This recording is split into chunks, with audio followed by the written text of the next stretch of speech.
Bueno, vamos a pasar a al tercer bloque de esta escuela de invierno.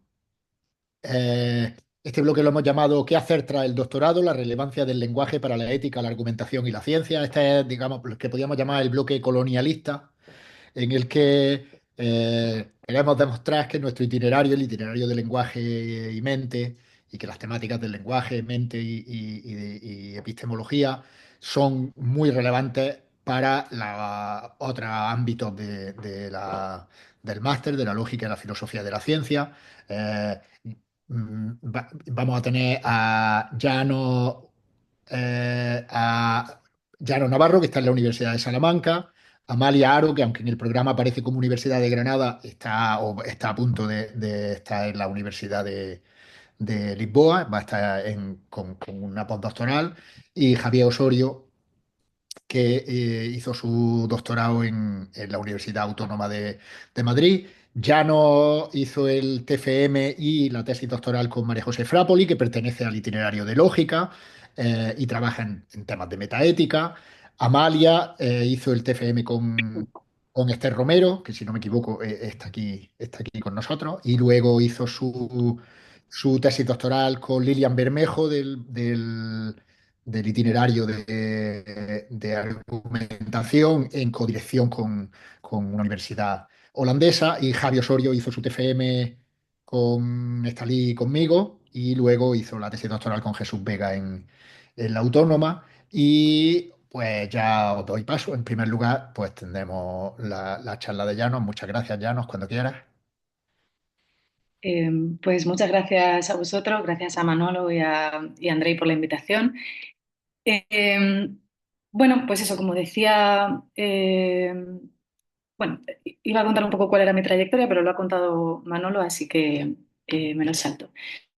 Esta intervención es presentar la línea de investigación que sigo desde hace varios años, que empezó precisamente en este máster. Sobre todo enfatizando en este espíritu colonialista que decía Manolo, las relaciones entre filosofía del lenguaje y metaética, aun- y principalmente relaciones entre filosofía del lenguaje y la metaética. Pero antes quiero decir algo acerca de mi experiencia en el máster, como han hecho mis compañeras y compañeros. Bueno, yo personalmente cuando empecé el máster no tenía una idea concreta acerca de qué quería investigar, sabía que me gustaba eh, la filosofía del lenguaje y el máster me dio la oportunidad de explorar pues muchos temas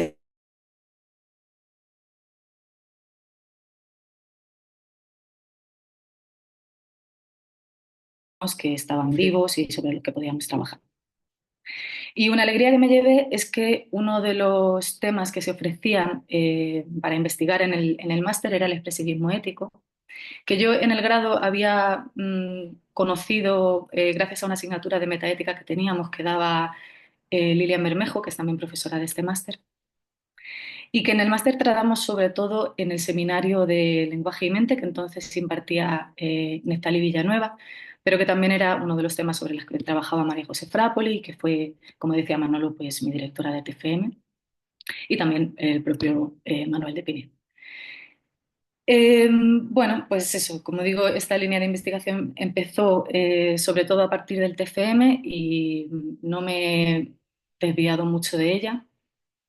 Así que para mí el máster tiene un impacto muy claro en mi perfil y en mi trayectoria investigadora.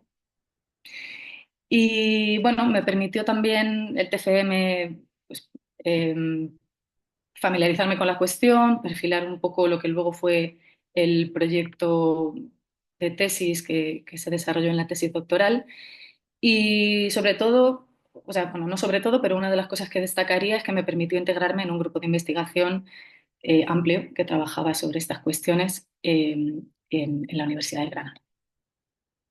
Y vale, pues como decía, voy a presentar en qué consiste esta línea de investigación que está en la intersección entre la filosofía del lenguaje y la metaética. Concretamente, yo he trabajado acerca de una familia de teorías semánticas que se pueden agrupar bajo la etiqueta no representacionalismo, porque lo que todas tienen en común es que se oponen a una manera de entender el significado que llamamos representacionalismo o descriptivismo. Entonces, bueno, el representacionalismo es una teoría semántica que explica el significado de las expresiones lingüísticas en términos de la representación de entidades del mundo. Esta es una tesis que a veces se formula en términos de oraciones suboracionales, nombres y predicados, a veces se formula en términos de oraciones, pero en cualquier caso la idea es que las expresiones lingüísticas son significativas porque representan algo, ¿no? Los nombres representan objetos, los predicados representan propiedades y las oraciones declarativas o las preferencias de oraciones representan estados de cosas que involucran estos objetos y propiedades. Entonces, en definitiva, la idea es que el lenguaje, al menos cuando lo usamos para aseverar o para hacer afirmaciones, cumple sobre todo una función descriptiva, eh, o para usar una metáfora que a veces usan algunos críticos del representacionalismo, funciona como una especie de espejo del mundo. Por su parte, pues las teorías no representacionalistas cuestionan esta forma de entender el lenguaje y el significado y sugieren que hay como mínimo algunos tipos de expresiones cuyo significado no se puede explicar de esta manera. Entonces, mi investigación se centra en un caso típico, que es el caso del vocabulario ético, del vocabulario que utilizamos cuando producimos discurso ético, pero este es un caso entre otros. O sea, hay aproximaciones no representacionalistas a, por ejemplo, predicados de gusto, vocabulario epistémico, vocabulario mental, lógico, modal, etcétera. Entonces, yo en esta intervención me centro en el caso de la ética, pero creo vamos, que esto se puede ver como un caso de estudio dentro de un proyecto que es más amplio. Eh, y bueno, vale, pues entonces voy a señalar superficialmente cómo se plantea la discusión. Eh, la idea básica de las posiciones no representacionalistas es que las afirmaciones éticas o las preferencias de oraciones éticas, o sea, preferencias de oraciones tales como está mal mentir, constituyen un contraejemplo para la explicación representacionalista porque son expresiones que las hablantes reconocemos como significativas y sin embargo no parece que su significado se pueda explicar en términos de descripciones de estados de cosas. ¿Qué motiva esta idea de que las afirmaciones éticas no describen? Pues, a ver, hay muchos argumentos en la bibliografía en este sentido. Yo aquí no pretendo recogerlos y solamente quería mencionar dos a modo de ejemplo, ¿no? Uno es la idea de que el discurso ético tiene una especial vinculación con la acción, que es una idea que creo que ha salido antes, y otro es el argumento bueno, un argumento que propone Guibart que él llama what's at issue o que está en cuestión. Eh, y bueno, antes de nada quería decir que estos dos argumentos tienen algo en común y es que apuntan a dinámicas discursivas que se piensa o que parece que son específicas de las afirmaciones éticas y que sugieren que hay una disanalogía entre afirmaciones éticas y afirmaciones descriptivas. Entonces, esto decía, un primer rasgo que se suele subrayar es que las afirmaciones éticas generan expectativas inmediatas acerca de la conducta de quien las hace. Por ejemplo, de alguien que dice que está mal mentir, pues esperamos que no mienta. Algunos críticos del representacionalismo piensan que una explicación del significado ético en términos de descripción de estados de cosas no permite dar cuenta de esta vinculación especial del discurso ético y la acción, porque argumentan que para que un agente lleve a cabo una acción no basta con tener algún compromiso acerca de cómo son las cosas, sino que también necesita algún compromiso, bueno, necesita algún tipo de estado motivacional, como un deseo o algo similar. Entonces, la idea es, puesto que las afirmaciones éticas generan expectativas inmediatas acerca de la acción de las hablantes, parece que no pueden ser meras descripciones de estados de cosas. Una segunda motivación o un segundo argumento que a veces se aduce para subrayar esta aparente disanalogía entre el discurso descriptivo y discurso ético, es un argumento que propuso Guibar en 2003, que él titula What's at Issue o ¿Qué está en cuestión?, pero que es una versión de un argumento clásico de Moore que Moore propuso en 1903. Y lo que el argumento quiere mostrar es que conceptos éticos como bueno no realizan el mismo tipo de función que conceptos descriptivos como, por ejemplo, placentero. Entonces, el argumento es el siguiente. Imaginemos que dos hablantes, Geda y Desiré, creen respectivamente que lo bueno es el placer y que lo bueno es lo deseado. En algún sentido de significar, dice Guibar, Geda cree que el término bueno significa lo mismo que el término placentero y Desiré cree que el término bueno significa lo mismo que el término deseado. Entonces, supongamos que Geda quisiera expresar su creencia de que lo bueno es el placer y solo el placer mediante la proferencia de la oración solo el placer es bueno. Sabemos que Desiré está en desacuerdo y Desiré podría expresar su desacuerdo diciendo no solo el placer es bueno.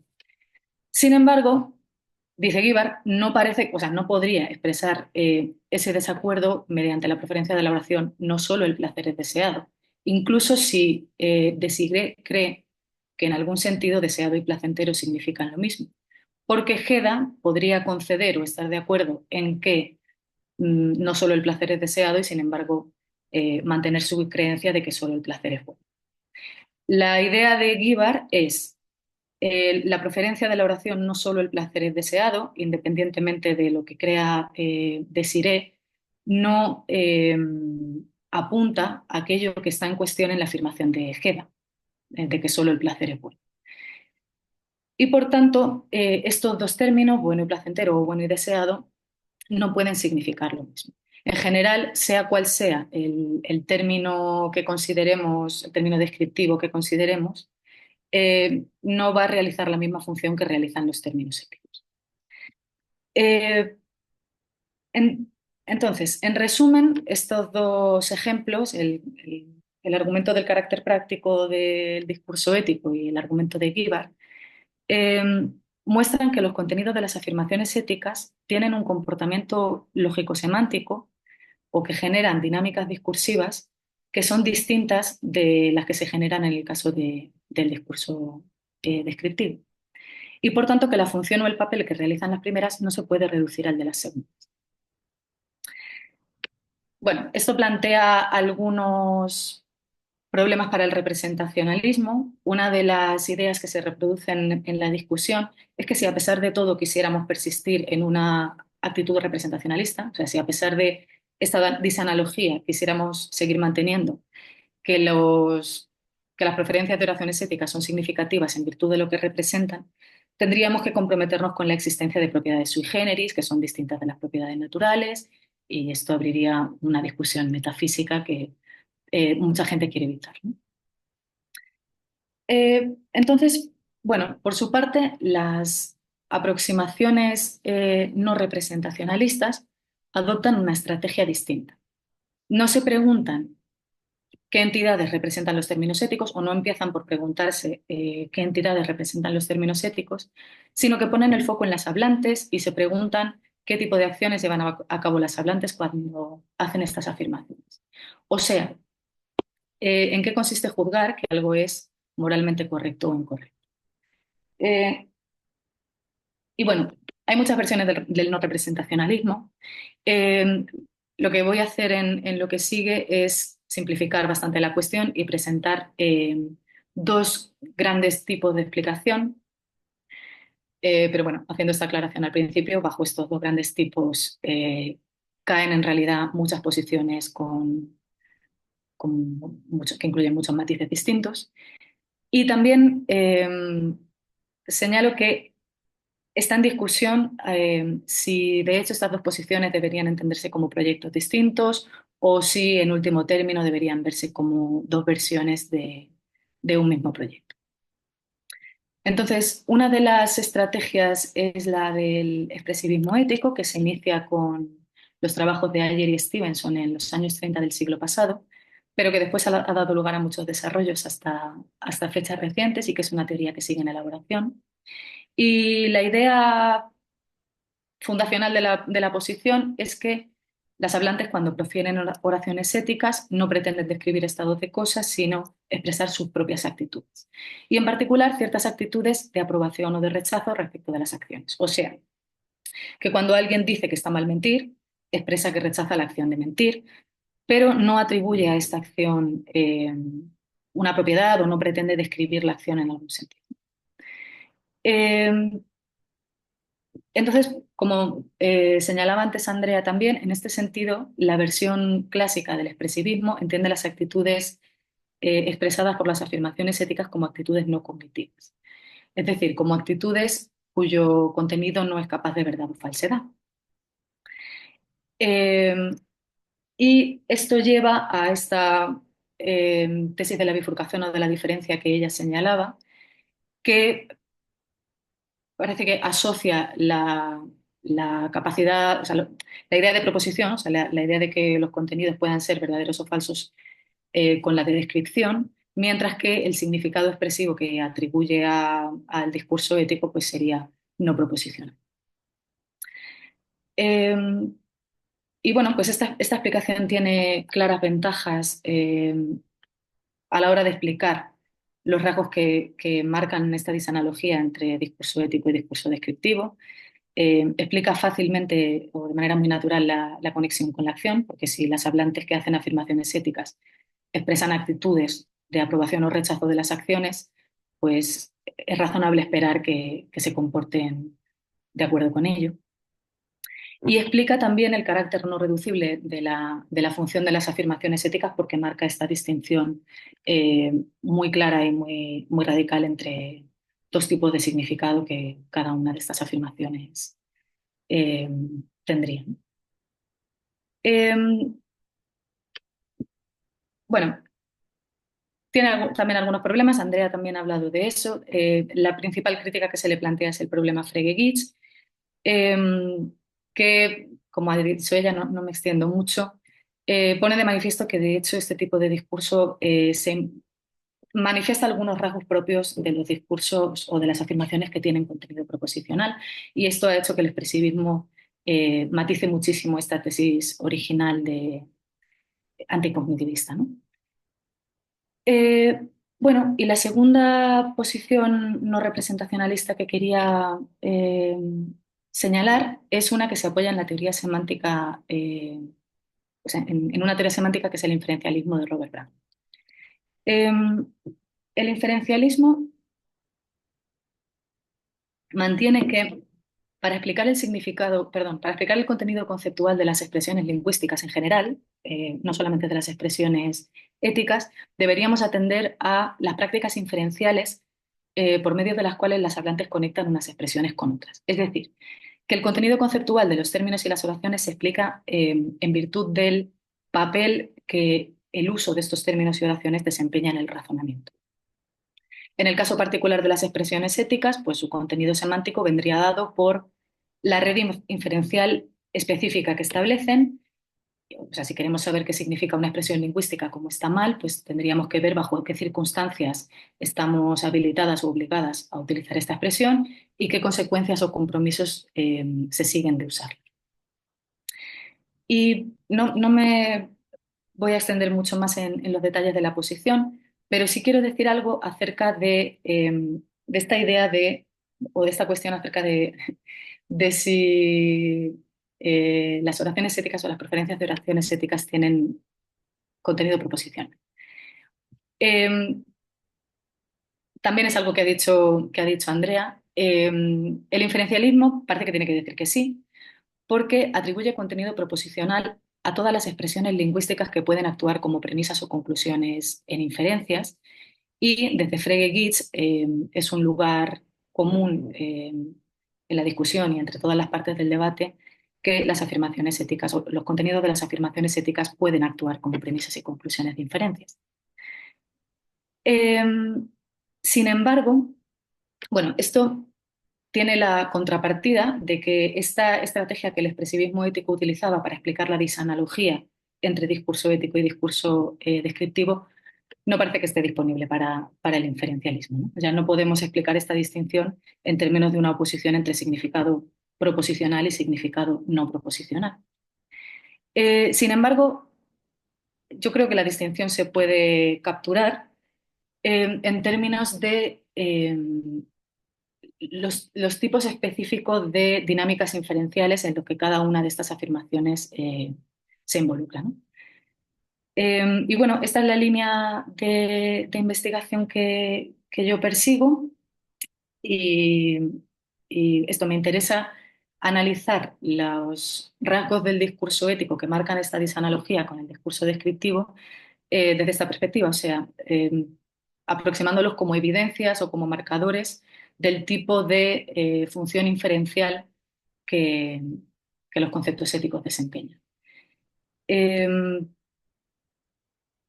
y para terminar, creo que me estoy extendiendo un poco de más, solamente quiero enfatizar algunos aspectos de la línea de investigación en el sentido en el que nos pedía Manolo, ¿no? Por un lado, cómo en este debate la filosofía del lenguaje y la filosofía de la ética se nutren mutuamente. O sea, por una parte, aplicamos métodos que son propios de la filosofía del lenguaje y esto nos ayuda a entender mejor qué hacemos cuando hacemos ética. Por otra parte, la atención al funcionamiento del discurso ético nos lleva a reflexionar sobre algunas nociones que son centrales en filosofía del lenguaje o en semántica, como por ejemplo la noción de proposición, y en la medida en que esta reflexión sea exitosa, pues a entender mejor qué hacemos cuando usamos el lenguaje. Y por terminar en el espíritu colonialista que decía Manolo, quiero recuperar algo que dije al principio y es que el caso del discurso ético es un caso de estudio entre otros, pero que este marco teórico que proporcionan las explicaciones no representacionalistas se puede aplicar al análisis de otros discursos que involucran nociones que son centrales para otras ramas de la filosofía. O sea, podemos aplicarlos a discursos modales o a discursos epistémicos, etcétera, de manera que el marco teórico de filosofía del lenguaje permite entroncar con otros ámbitos de la filosofía. Podemos hacer algo en la intersección entre la filosofía del lenguaje y la filosofía de la lógica, la epistemología, filosofía de la mente, la estética, entre otros. Y nada, pues con esto termino. Me disculpo porque me he extendido un poco y muchas gracias. Bueno, muchas gracias, Llano. Bueno, a continuación tenemos a Amalia Aro. Ya comenté antes que ya su adscripción no es la Universidad de Granada, su adscripción está en Lisboa. Y bueno, ya he hecho una presentación de las tres personas que iban a hablar al principio, así que ya no digo más y te doy paso, Amalia. Vale, pues voy a compartir pantalla. No sé si tienes que dejar de compartir tú ya, ¿no? Sí, perdón, dejo de compartir. Vale, Pero no sé hacerlo. O sea, me sigue dando la opción de compartir. a ver. A ver, y si no salgo, un momento y vuelvo a entrar. A ver, me ha dejado como enviarte una solicitud para que dejes de Voy compartir. a salir un momento. Vale,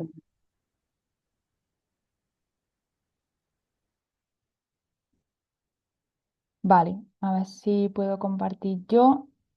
¿Lo veis? ¿Sí? Vale, Sí, sí lo vemos. vale. Vale, pues bueno, primero muchas gracias a Andrés y Manolo por organizar la escuela de invierno y por invitarme a participar. Bueno, el título de lo que voy a contar hoy es cómo hacer cosas con palabras, la argumentación como acto de habla, que creo que refleja muy bien, bueno, mi línea de investigación, ¿no? Que empezó en el máster y que continúa hasta ahora. Entonces, vale, a ver, ahora. Vale, pues el plan muy rápido de lo que voy a presentar muy brevemente mi formación que incluye, bueno, y voy a explicar un poco, pues, qué asignaturas del máster fueron relevantes para lo que he venido haciendo desde el doctorado hasta ahora. Eh, Voy a decir algo sobre mi trayectoria, que es muy breve.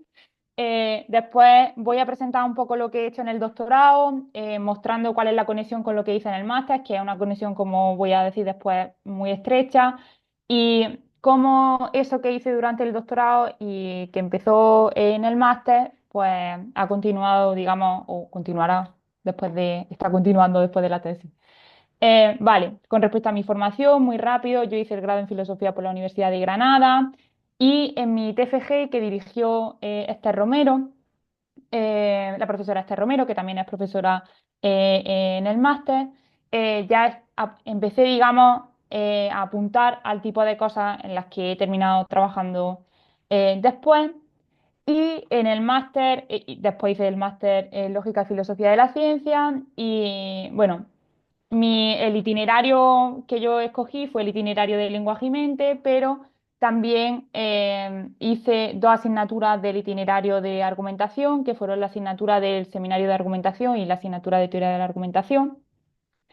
Dentro de, digamos, esto ha sido fundamental para lo que he hecho después en el doctorado y lo que quiero seguir haciendo después del doctorado, porque en el caso, digamos, de entre las asignaturas del itinerario de lenguaje y mente, quizá la más relevante para lo que he hecho después ha sido la asignatura de pragmática 1 que impartía Cristina Corredor, en la que básicamente pues Cristina hacía una panorámica de las propuestas en teoría de los actos de habla que nos encontramos hoy en día, enfatizando propuestas un poco más actuales, si se puede decir así, sí, un poco más actuales, eh, que se enmarca dentro de lo que se conoce como aproximación interaccional a la teoría de los actos de habla, y de esto diré diré algo más después.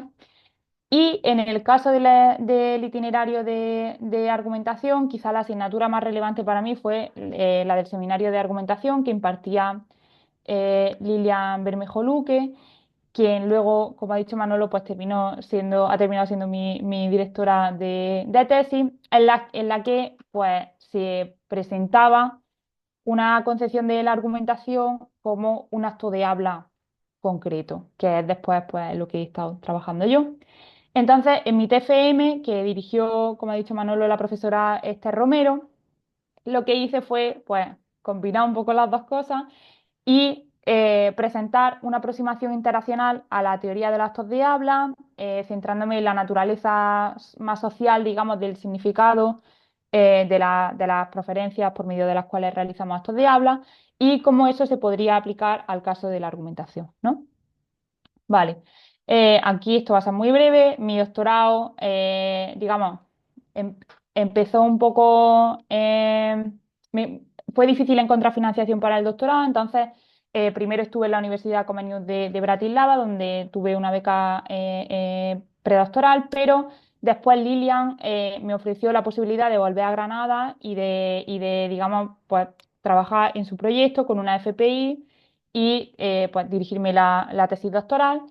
Y además mi doctorado ha sido un doctorado en cotutela porque, bueno, donde también me ha dirigido la tesis doctoral Jan Albert Van Laar, que trabaja en la Universidad de Groningen, y esto ha sido súper positivo para mí. O sea que si alguien está pensando en hacer el doctorado en cotutela, yo es una cosa que recomiendo. Y actualmente soy investigadora postdoctoral en la Universidad de Granada, pero dentro de poco me voy a incorporar a la Universidad Nova de Lisboa. Vale, pasando ya a lo que hice, a lo que he hecho durante el doctorado, mi tesis doctoral se centra en teoría de la argumentación y más en concreto en una caracterización y un análisis de la argumentación desde la teoría de los actos de habla. El marco teórico en el que se inserta mi tesis doctoral es la teoría de los actos de habla, donde nos encontramos pues, aproximaciones más clásicas, que son pues, la teoría de Austin, la teoría de Searle o la propuesta de Baggy-Harness.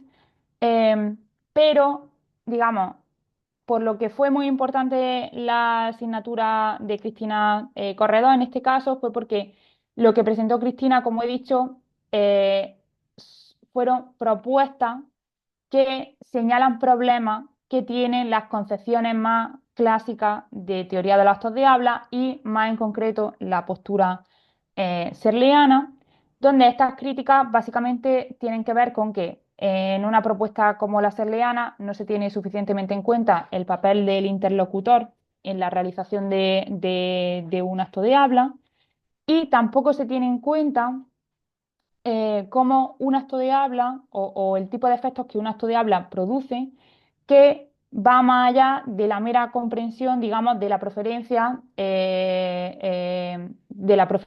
de un hablante. Estas propuestas, digamos, que son un poco más actuales, casi todas ellas van en línea con la propuesta de Austin, así que rescatan cosas que estaban ya en la propuesta de Austin para, digamos, pues presentar qué problemas tienen otras concepciones como la de Searle en este caso, ¿no? Entonces, la teoría de los actos de habla, este marco teórico, ha influido significativamente en los estudios sobre argumentación y podemos, digamos, señalar dos tipos de aproximaciones a la argumentación en las que ha influido la teoría de los actos de habla. Eh, Porque por un lado nos encontramos con que en el caso de los estudios de argumentación, la teoría de los actos de habla ha servido como una herramienta analítica que sirve para explicar y analizar ciertos aspectos y ciertos elementos de los intercambios comunicativos que tienen que ver, por ejemplo, con la función argumentativa de ciertos actos de habla, que sirven, por ejemplo, para gestionar un desacuerdo dentro de un intercambio argumentativo.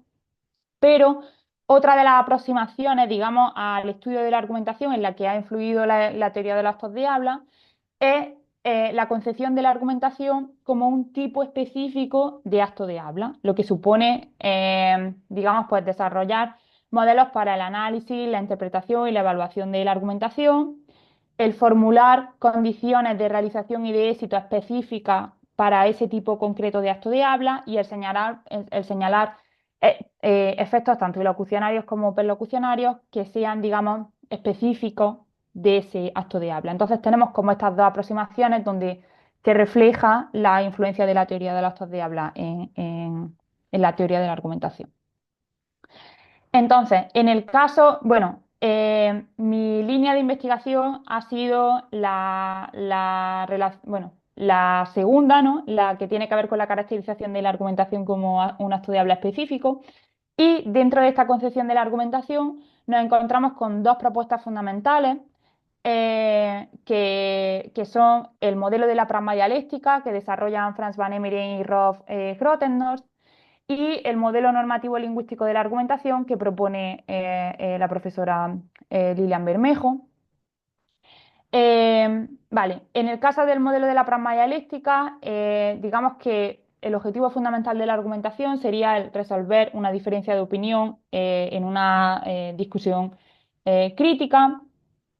Y dentro de este modelo, muy generalmente, la argumentación se entiende como un tipo de acto de habla, un acto de habla complejo de segundo orden, que está compuesto por ilocuciones elementales que tienen la fuerza ilocucionaria de aserciones y que en conjunto constituyen constituyen un conjunto ilocucionario que justifica o refuta una opinión expresada. Esto es, digamos, la idea general del modelo de la pragma dialéctica, aunque es bastante más complejo que lo que yo voy a presentar aquí.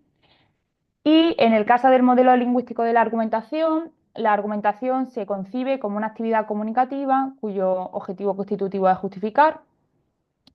Al igual que en el caso de la pragma dialéctica, se entiende como un acto de habla, en este caso como un acto de habla compuesto de segundo orden, que está compuesto por un acto de habla de aducir una razón, de concluir una afirmación de referencia y de una afirmación implícita que establece una relación entre el contenido del acto de habla de aducir y el contenido del acto de habla de concluir.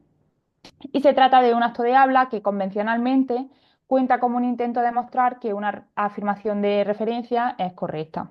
Esta presentación del modelo es muy general, es también mucho más complejo, pero bueno, para tener así una visión general.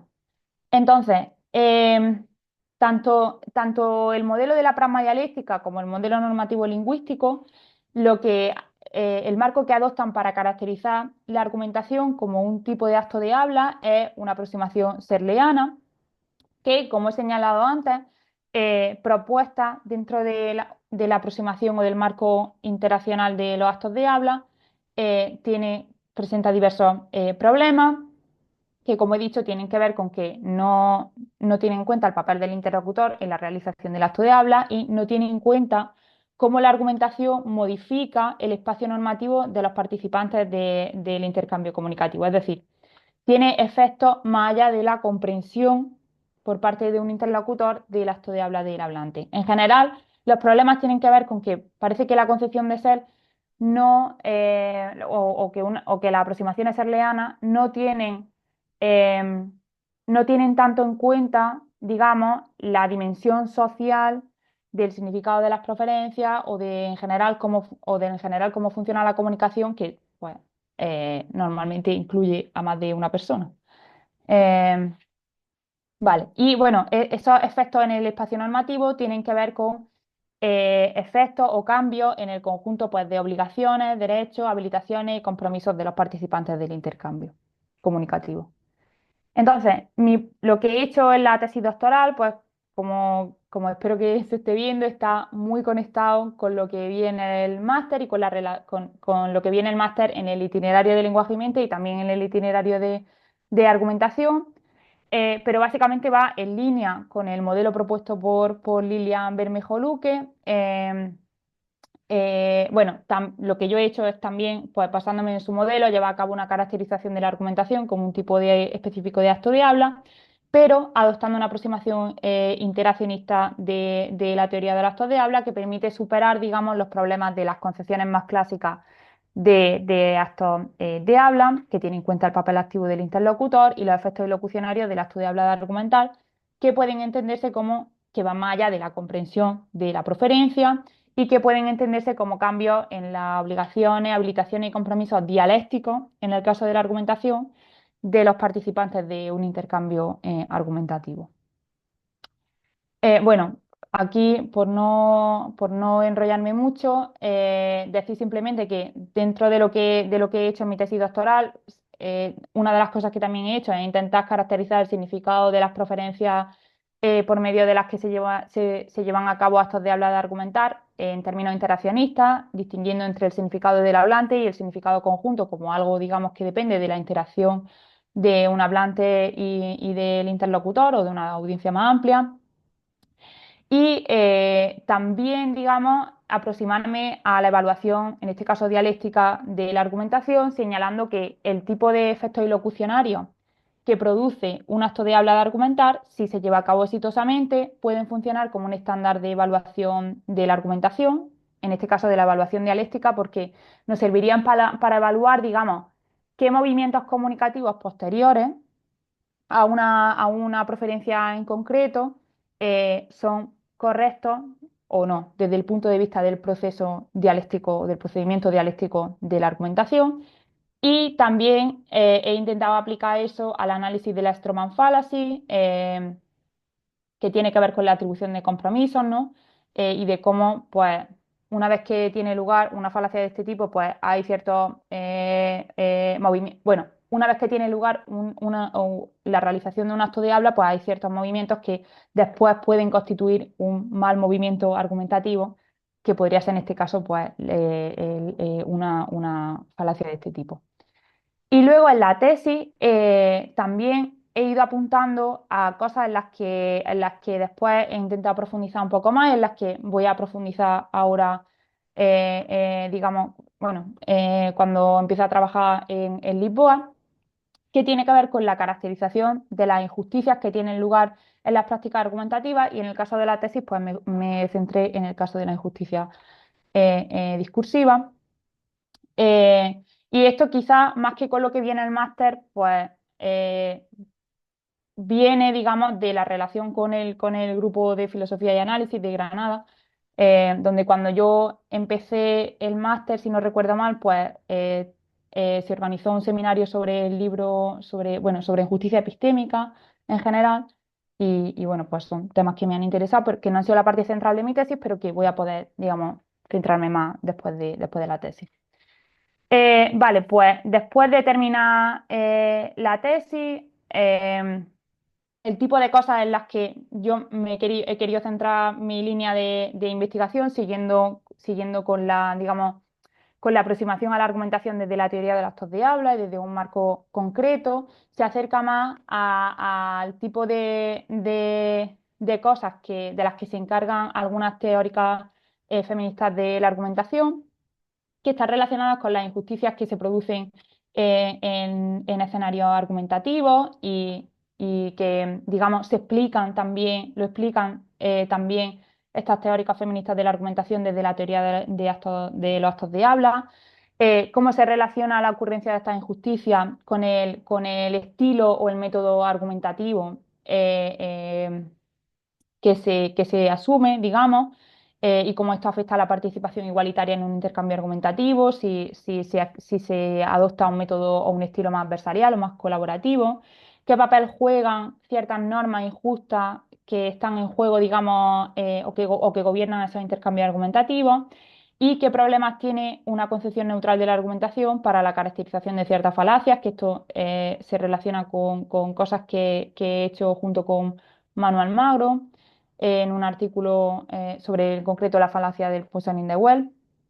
Y bueno, todo esto además tiene una aplicación un poco más amplia, digamos, que tiene que ver que es en lo que voy a estar trabajando ahora, que tiene que ver con las barreras para la participación igualitaria, no ya en un intercambio argumentativo, digamos, en un contexto más limitado, sino en un contexto más amplio, como serían los procesos de deliberación política, eh, qué barreras hay para la argumentación multicultural, qué papel juegan ciertos elementos como el estilo argumentativo, por ejemplo, la percepción del discurso falaz en la exclusión sistemática de ciertos grupos de los procesos políticos, qué injusticias epistémicas y comunicativas obstaculizan esta participación igualitaria o qué prejuicios de género hay en juego.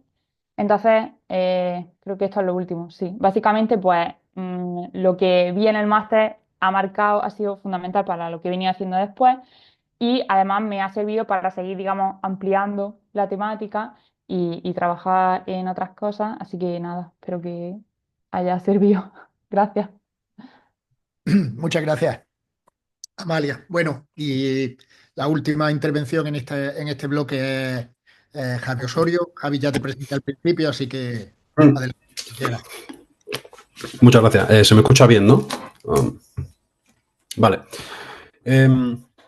Vale, pues yo también extiendo el agradecimiento tanto a André como a Manolo por la invitación y por la organización de un evento como este. Y brevemente, como ya ha dicho Manolo, pues yo hice filosofía en Granada, luego cursé este máster interuniversitario y después pues hice el doctorado en la Universidad Autónoma de Madrid, que de hecho lo defendí hace bien poquito. Y concretamente en el máster yo cursé el itinerario de filosofía de la ciencia, aunque digamos aderezándolo con un par de asignaturas del itinerario de lenguaje y mente. Y aquí fue cuando empecé a trabajar en ciertos temas en la vecindad de filosofía de la ciencia, epistemología y filosofía del lenguaje. Y mi trabajo final de máster y mi tesis doctoral, pues, evidentemente, entre otros trabajos que están mostrando mis compis aquí, que lo harán después de mí, creo que dan buena cuenta de que hay muchos temas muy interesantes que se intersecan, digamos, ¿no? Y como muestra voy a explicar de forma general pues, lo que trabajé en mi TFM y en lo que he estado trabajando en estos últimos años en mi tesis doctoral. Ok. Entonces, mi línea de investigación ya desde el final del máster, en el comienzo del TFM, es la epistemología social de la ciencia, ¿no? Los aspectos sociales de la práctica científica.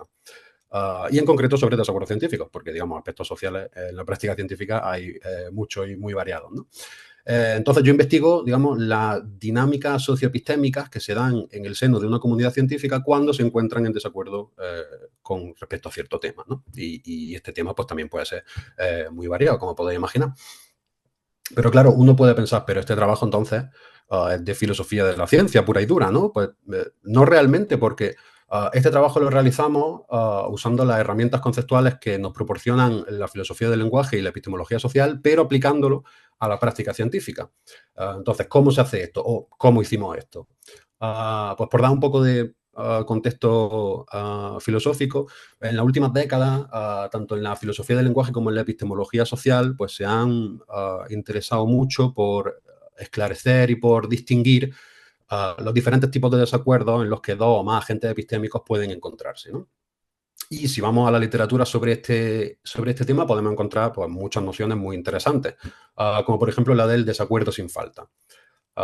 Un desacuerdo sin falta es un desacuerdo en el que las dos partes mantienen contenidos incompatibles entre sí y, sin embargo, ninguna de las dos está pues, en falta.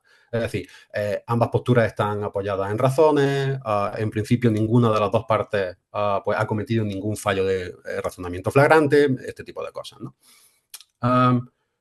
Otra categoría interesante dentro de esta literatura es la del desacuerdo metalingüístico, por ejemplo. Esta clase de desacuerdos tienen que ver con la extensión de algún concepto relevante, ¿no? Un concepto que esté en disputa, sobre si una instancia particular cae bajo el alcance del concepto o no.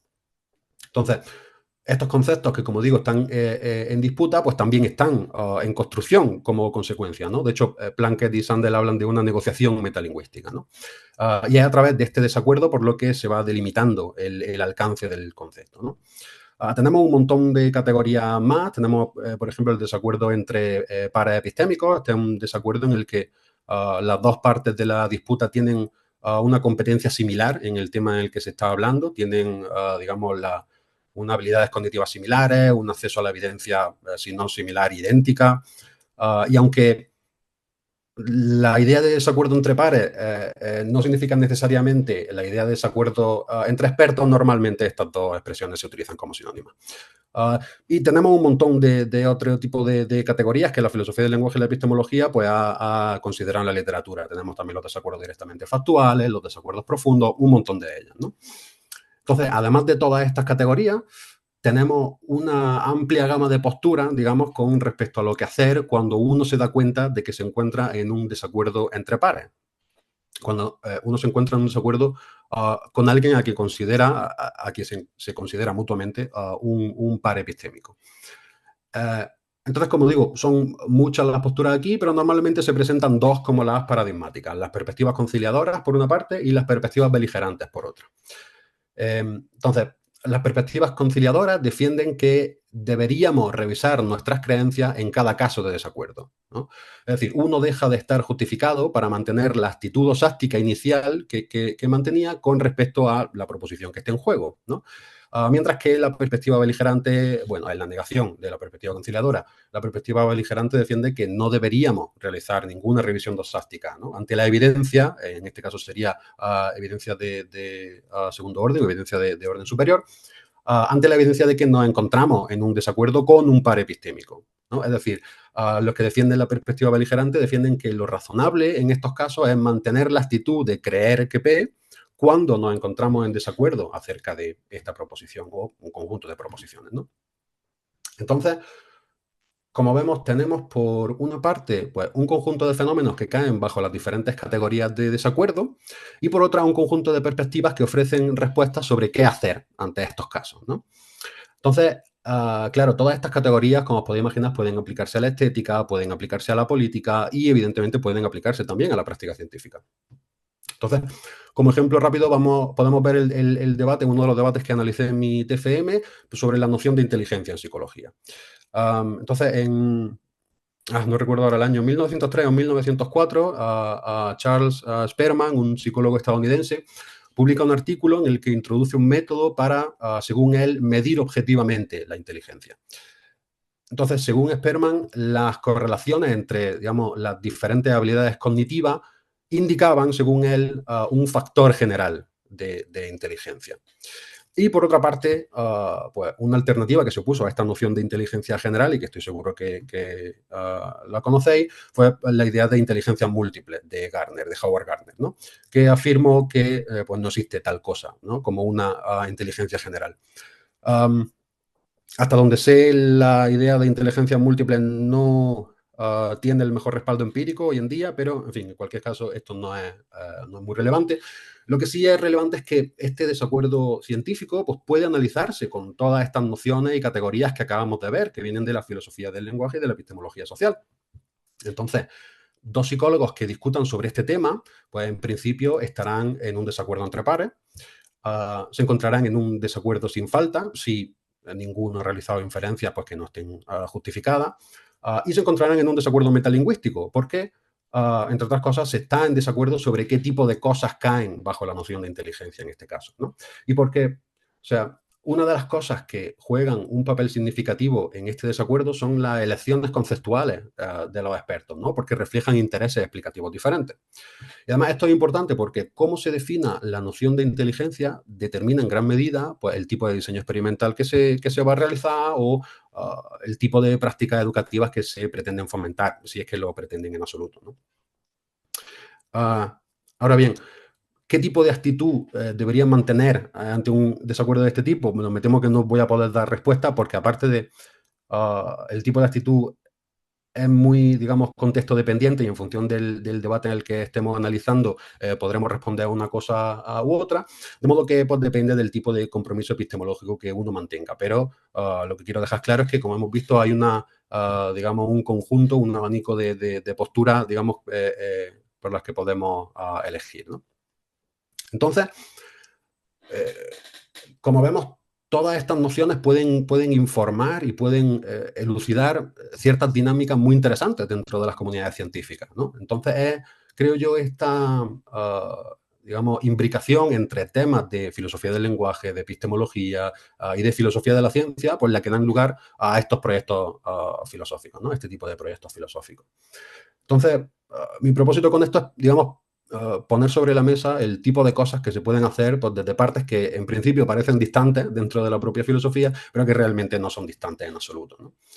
Y este tipo de cosas creo que se ven muy bien en un máster como este, ¿no? También, digamos, me gustaría destacar una cosa que a mí particularmente me gusta mucho y la veo muy interesante, y es que un máster como este te equipa con competencias, como estamos viendo, para poner en relación cosas diferentes dentro de la propia filosofía, pero creo que también te equipa con las competencias necesarias para trabajar en equipos donde no todo el mundo viene de la filosofía y donde no todo el mundo viene de un máster como este. Y esto yo lo vi claro haciendo la tesis doctoral, precisamente. Y voy a poner, digamos, un poco de contexto para que se entienda a qué me refiero. Una de las herramientas que que conocí y que empecé a usar en la tesis son pues, una clase de modelos computacionales. En concreto se llaman modelos basados en agentes. Estos modelos pues son, pues, dicho así rápidamente, pues son programas informáticos que nos permiten simular sistemas sociales, nos permiten simular organizaciones, ¿no? Y en nuestro caso, comunidades científicas. Entonces, estos modelos permiten simular pues, de una forma muy precisa una comunidad de agentes, ¿no? Los individuos epistémicos, las personitas simuladas, pues que pueden realizar experimentos, que pueden evaluar evidencia, que pueden transmitirse información entre ellos, este tipo de cosas. Entonces, pues una cosa interesante de estos modelos es que sirven para testar escenarios contrafácticos, ¿no? Y sirven también como experimentos mentales. ¿A qué me refiero por esto? Pues, supongamos que queremos ver cuáles son las consecuencias epistémicas para una comunidad de agentes si todos los individuos mantienen una perspectiva beligerante sobre el desacuerdo, o si todos los individuos mantienen una perspectiva conciliadora, o si hay un mix entre conciliadores y beligerantes, ¿no? Los modelos en este sentido son muy flexibles y podemos testar todo tipo de escenarios contrafácticos, ¿no? Entonces, uno puede construir, digamos, un experimento mental clásico, ¿no? Al estilo de la Tierra Gemela o del cerebro en una cubeta, pues, y usar pues, una serie de razonamientos pues, para hacer avanzar una postura concreta o lo que sea, ¿no? Pero también podemos construir la misma situación en una simulación computacional para ver de una forma muy precisa pues, cuáles son estas consecuencias. Bueno, miento, no cuáles son estas consecuencias, sino cuáles serían las consecuencias si las condiciones iniciales se dan, ¿no? Entonces, pues podemos poner más o menos a gente en la comunidad, podemos ver cómo impactan diferentes tipos de dinámicas, podemos cambiar la estructura comunicativa de las organizaciones científicas, todo este tipo de cosas, ¿no? Y el rol que cumple la simulación, en principio, es el mismo que cumpliría el argumento clásico, ¿no? Con la diferencia de que con la simulación pues, podemos llegar a unos niveles de precisión y de flexibilidad a los que no podríamos llegar con un argumento clásico. Esto, si queréis, lo podemos hablar.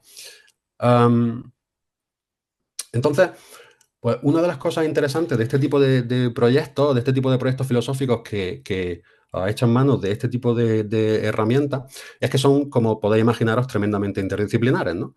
En el sentido de que hace falta pues, tener ciertas competencias pues, en programación, para escribir el código del modelo, hace falta tener ciertas competencias en estadística para analizar los resultados del modelo, en fin, nada loco, no imagináis tampoco. Y, por supuesto, competencias en filosofía, ¿no? Y esto entre otras cosas, se hace pues cooperando con gente especializada en diferentes áreas. Uno, evidentemente, puede llevar a cabo este tipo de proyectos solo, pero me parece que lo deseable es hacerlo en grupo, ¿no? Entonces, yo personalmente durante toda mi etapa predoctoral fui adquiriendo pues, ciertas competencias, pues, trabajando con colegas que conocí en mi estancia de investigación, y aunque necesitaba alcanzar al principio un nivel suficiente en temas como los ya dichos, programación y estadística, digamos, las competencias que desarrollé en el máster fue precisamente lo que me permitió a mí, desde el principio, colaborar con gente que no viene de un máster como este, ¿no? Entonces, por ejemplo, en mi caso, asignaturas como la de argumentación en ciencia, conocer cuáles son las dinámicas argumentativas dentro de las comunidades científicas, o historia de la ciencia, por motivos obvios, me parece, o el propio trabajo en desacuerdos que trabajé con Manolo Inestalí, pues han resultado para mí tremendamente útiles para llevar a cabo pues, el tipo de trabajo que tengo que hacer como filósofo de la ciencia en un equipo interdisciplinar de estas características, ¿no? Entonces, pues, digamos, para la gente que nos esté escuchando y que esté especialmente interesada en el itinerario de lenguaje y mente, que sepa que hay mucho trabajo tanto dentro de la filosofía como fuera de ella. Bueno, miento, no es fuera de ella, sino con un pie en la filosofía y con otro pues, en otro tipo de cosas, ¿no? Entonces, pues, creo que uno puede desarrollar proyectos filosóficos que pongan en común pues, problemas de filosofía del lenguaje, de la mente, filosofía de la ciencia, epistemología, un montón de temas, ¿no?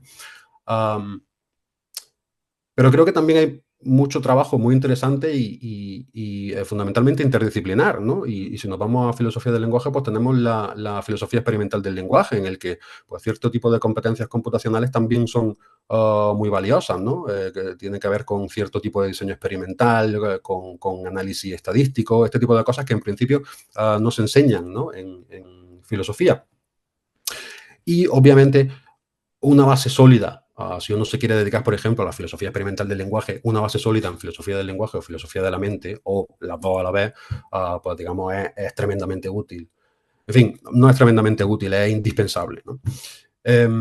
Y yo personalmente encuentro pues, bastante gratificante ver pues, cómo las competencias que uno ha ido adquiriendo en un máster como este, pues después son muy valiosas, ¿no? Cuando después trabaja en una línea de investigación propia, pero sobre todo pues cuando trabajas con gente diversa y que trae pues otro tipo de competencias, ¿no? Entonces, en esa interacción entre gente con formaciones, digamos, muy dispares, cuando se ve, o por lo menos así ha ocurrido en mi caso, cuando se ve realmente, digamos, lo valioso de este tipo de habilidades que se van adquiriendo durante el máster, ¿no?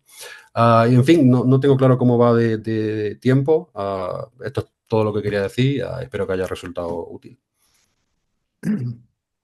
Muchas gracias, Javi. Bueno, tenemos unos minutillos para si queréis hacer alguna pregunta, cualquiera de las tres charlas o, en fin, hacemos como hasta ahora. Si alguien quiere hacer alguna pregunta, que lo ponga en el chat y yo le doy paso. Pero mientras, eh, bueno, Javi, tú al igual que Amalia, habéis terminado este año es cuando habéis defendido la tesis doctoral, y Amalia nos ha dicho algo acerca de cuál es su plan de investigación a partir de ahora. Y en tu caso, Javi, te interpelo a ti directamente. Eh, Tengo una curiosidad particular porque, en fin, te conozco desde que era un niño y tu variación en intereses filosóficos ha sido grande y siempre he admirado la gran curiosidad que de un día al siguiente eres capaz de tener por temáticas nuevas y lo rápido que te pones encima de ellas. Y por eso me gustaría forzarte a que digas algo acerca de cómo ves a partir de ahora, si tienes algo en mente, qué es lo que harías si tuvieras ahora mismo un proyecto Ya. profesional. A ver, por mí, digamos, yo seguiría, han quedado como, creo que en todas las tesis doctorales, iba a decir flecos, realmente no son flecos, sino, digamos, implicaciones que se extienden más allá de lo que uno ha podido poner en la tesis y que uno quiere desarrollar después. Evidentemente, si pudiera desarrollarlo eso sería lo ideal, ¿no? Seguir trabajando con modelos basados en agentes y seguir analizando pues otro tipo de dinámicas dentro de la temática de los desacuerdos que por cuestiones de espacio no he podido incluir en la tesis. Eso sería lo ideal, pero claro, o sea, yo defendí en enero y ahora mismo pues estoy en la búsqueda de un contrato postdoctoral, ¿no? El problema es que, bueno, me parece que uno a veces no puede ponerse tan exquisito si tengo que cambiar un poco el tipo de cosas que hago, porque muchos de estos contratos postdoctorales están asociados a proyectos, ¿no? Entonces uno tiene ya los objetivos y la hipótesis de trabajo ya, digamos, les caen del cielo, ¿no? Y si uno tiene digamos, uno tiene que ser flexible en este sentido. Entonces, pues por concretar y por reiterar, pues para mí lo ideal sería pues trabajar de forma muy cercana o en la medida de lo posible en el tipo de trabajo que he estado haciendo en la tesis o en algo, digamos, similar. En epistemología de los modelos hay mucho trabajo. En fin, sí, esa sería la respuesta. Sí. Vale. ¿Alguien quiere decir alguna cosa más? O la última, el último bloque, la última sección, empezaba en teoría a las 12:45, pero bueno, por redondear, si nadie tiene nada que decir, pues empezamos a la 1. Tenemos 5 minutos hasta entonces. Esa, en principio, va a durar un poquito más porque son 4 personas las que van a hablar, pero bueno, estamos todavía dentro de los márgenes de la hora, de una hora de la comida razonable. Entonces, a la una empezamos ya con el último bloque de la escuela. Bueno, y ya está. Pues muchas gracias, Amalia, Llano y Javi, por vuestras A presentaciones. vosotros. Vale, hasta ahora.